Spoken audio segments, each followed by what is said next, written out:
Hello everybody, this is an abbreviated recap of the Season 4 Port Boyerton Bombers, who are a fictional team in my fictional league. The league has 10 teams, they play a 9-game schedule where every team plays every other team.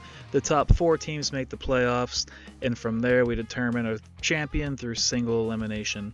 If you like this, please subscribe, please like, please comment, and let me know what you're interested in, if you're interested in anything else similar to this, if you want more games, if you want longer recaps, what you think we should do.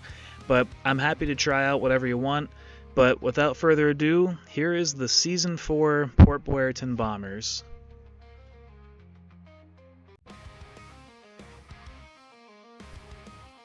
Skipping ahead to Week 4 here, Port Boyerton taking on Lakoya, and you can see they go down early, but they're going to fight back right away here with a pass from Evans, going downfield to Rasby, the 29-year-old receiver, looking to make a name for himself and get that contract signed again next year.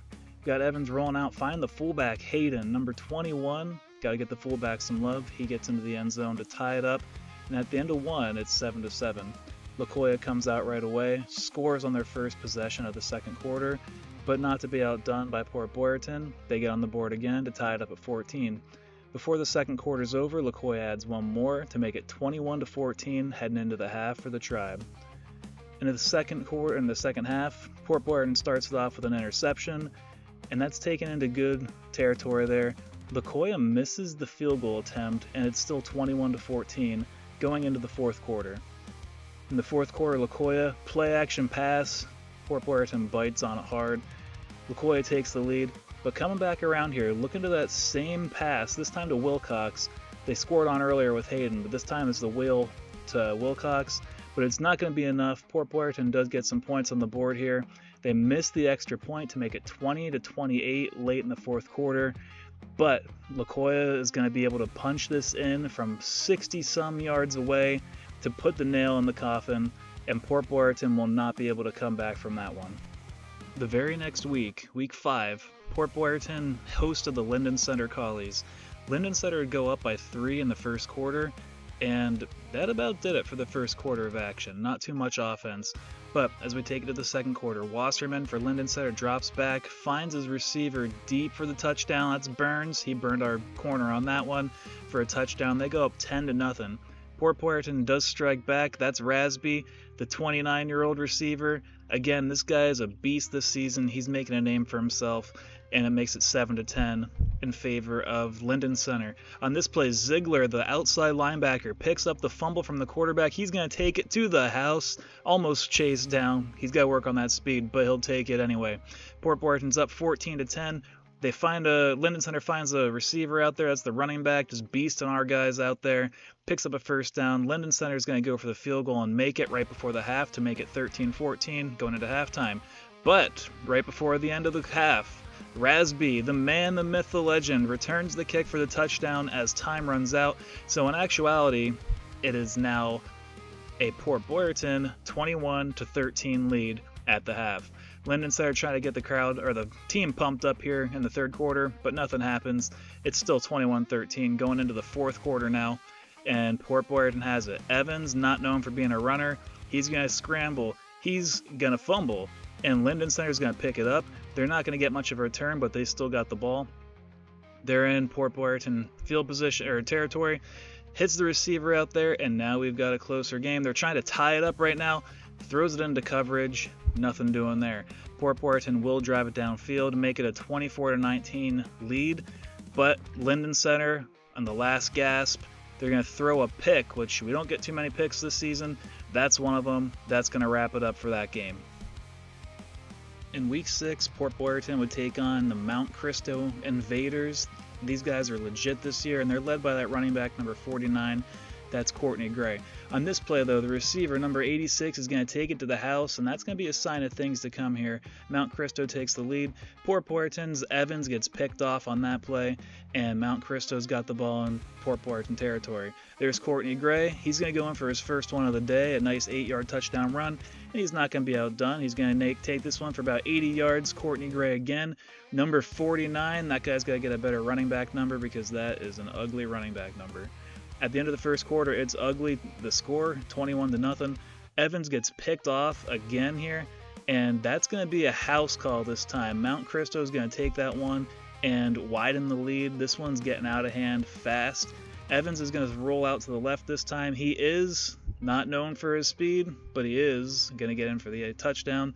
This time he's dropping back. He's rolling to the right, and he is going to try to find his man. That's Hayes this time, and not much Rasby in this one. Hayes gets a good pickup. Nothing doing after that. No points. It's still 28-7. Mount Cristo on offense. They're moving the ball downfield. There's Courtney Gray again, and guess what? He's going in for another touchdown. 35-7 Mount Cristo. That's going to be Wilcox on this run, trying to keep the game close. It's now 14-35. Mount Cristo is up. We're heading to the fourth quarter. It's not out of reach until Courtney Gray, that man, takes it into the end zone. It's now 42-14. Guess what? Here comes a 75-yard touchdown run for Courtney Gray. They're going to widen the lead, 49-21. And you know what? He's just not done yet. He's going to take one more in for a touchdown. Courtney Gray absolutely embarrassing us during this one. Port Boyerton gets some pity points here in garbage time to finish up the scoring with 21 points. Week 9, the last week of the regular season, and we are taking on the Centralia Hawks. Both teams are 6-2. Centralia is led by Darren Smith, number 37, the running back, and you can see he's got some good moves. He ends up in second place in the leading rusher total for this season, only behind Courtney Gray. At this point, Smith has already gotten 14 points for Centralia. Port Boyerton's trying to make something happen. Evans doing his thing, run upfield, fumbling, picked up by Centralia. Centralia's got the ball again. They're going to give it to Smith. The absolute monster finished with 827 yards on the season, just 20 yards behind Courtney Gray. He's going to take this one in for a big touchdown. And still, Centralia with the ball, they're going to fumble it, and Port Boyerton's going to pick it up and get tackled around the 28-yard line. But can they capitalize? They're going to hit Wilcox going on the sideline late in the second quarter, but it's not going to be enough. Centralia is going to be up 21-0 at the end of the first half. They're going to get the ball to Smith, who finished with 11 rushing touchdowns on the season. There's another one. We've got the backup quarterback in here. Evans gets hurt. We got the backup in. He's following Evans' footsteps. He's just going to go ahead and fumble that ball too. Centralia's up 27-0. Smith's got the ball on the toss going to the outside, looking like a junior high playbook. They just keep running the ball.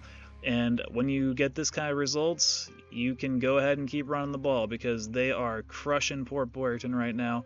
It is getting way out of hand. 41-0 is the final score for the Week 9 game. That's not how you want to start the playoff season next week. And here we go, the first round of the playoffs. Port Boyerton is traveling to Mount Cristo to play the Invaders, and Courtney Gray, again, the league's leading rusher, holds the title. He's going to go ahead and start us off with a nice toss for a touchdown run, but Port Boyerton this time is going to fight back. They're going to get into the end zone with a Wilcox run of their own, and that's going to keep the score tied at 7-7 at the end of the first quarter. Heading into the second quarter, we got Mount Cristo dropping back. They have a tight end covered by a linebacker. Linebacker core for Port Boyerton's weak. Receiver makes the catch there. They can't score a touchdown. They will settle for a field goal, make it 10-7, and Mount Cristo's got the ball again. This play, quarterback just following his blocks, not too fast. He's just going to find his way into the end zone, and that's going to give Mount Cristo a 17-7 lead at the end of the first half. Mount Cristo's going to widen the lead. Second half makes it 20-7. Rasby's going to get the ensuing kickoff. He's going to take it, and that's going to be a similar route that you've seen before. Across the field, up the left-hand side. He's going to take that all the way to make it 20-14. Port Boyerton's still in the game. Mount Cristo's got it. It's much closer than last time. A slant this time for a good 25-yard gain. This time, Port Boyerton's got the ball back. Wilcox is going to fumble. It doesn't even get tackled. Just fumbles the ball, got it punched out. Mount Cristo gets it, and they will capitalize on that to make it 23-14. Next kickoff, look who it is, Rasby again. He's going to do the exact same route. Up that left-hand sideline, he's going to take it all the way for another Port Boyerton touchdown. He is single-handedly keeping this game close. Without him, it would be 7-23, but it's 21-23 going into the fourth quarter. Port Boyerton's got it. That's going to be Evans rolling out. He's going to find, look who it is, Rasby, up to the 45-yard line, and late in the game, it comes down to this kick. Accuracy 21, he's going to miss it, We got the good luck roll on that one. It was hooking. Luckily, we were so close. That's going to end the game 24-23, and Port Boyerton avenges an earlier season loss to Mount Cristo, and they are moving on to the championship game next week against the winner of La Coya and Centralia.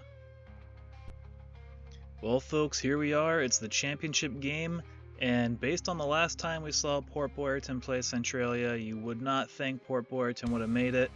But alas, they are here. They defeated Mount Cristo, who also beat them last week, and Port Boyerton's thinking, if we won that last one, we can win this one too.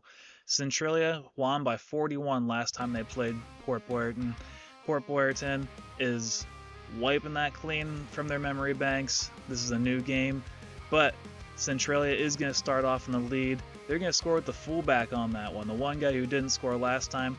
They're going to flub this extra point, and it's going to be a 6-0 lead. And look what's going to happen here. Rasby going to take that kick return. He's been having luck just bringing it across the field up the left sideline. So guess what he's going to do? He's going to do that same thing. And that's going to give Port Boyerton a 7-6 lead. Centralia on the next possession is going to find a man out in the flat, and he's just going to get that ball poked out. And Port Boyerton's got a couple guys over there. They're going to pick that up. Palmer's got the ball. Centralia maybe getting a little worried there. You can see some worry on those faces. Port Boyerton maybe a little worried too, a little anxious. Webb, the tight end, drops an easy touchdown pass. Port Boyerton will going to have to settle for the field goal. It's going to make it 10-6 in the second quarter. Centralia, oh, there's Darren Smith getting involved in the game. He's going to take that one for a long touchdown run, and that's going to give Centralia a lead. Port Boyerton rolling. He is going to find his man. That's Wilcox down the sideline. Just barely pushed out of bounds. And Centralia is going to take that 13-10 lead into the end of the first quarter. Port Boyerton's going to knot it up right here, 13-13. Then Centralia is going to go ahead and do the same, take another 3-point lead in the second quarter. And late in the second quarter, just a minute left, Evans is going to fumble. Centralia picks it up. They're up by 3, and they're just about to make it a 10-point lead now. They do punch that in. 23-13 at the end of the first half. Port Boyerton is down by 10, and they're trying to make something happen here late in the game. They're going to go to their playmaker, Rasby, who's wide open, and he is just going to drop that, flat out drop that wide open for sure touchdown. Port Boyerton is going to move the ball down the field and get in range for a field goal, and they will make this one to make it a 7-point game, and that's what the score will stay, 16-23 at the end of the third quarter. In the fourth quarter, Port Boyerton's close. They're trying to tie it up. Bad pass to Webb. He's going to redeem himself this time.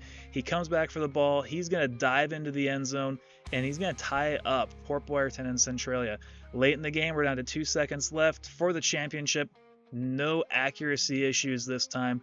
He's going to kick that ball, put it right through, and Port Boyerton is going to win the Season 4 championship over Centralia, getting revenge on both of the teams that beat them in the regular season, and that one feels good for the Bombers. The players rush the field. They're excited. They had a crazy comeback after those losses earlier in the season. It's got to feel good to redeem themselves after this.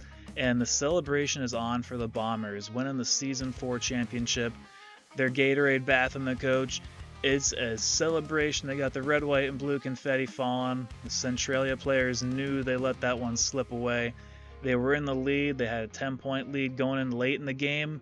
They crushed Port Boyerton earlier in the season, but this one was not meant to be. Port Boyerton takes it home.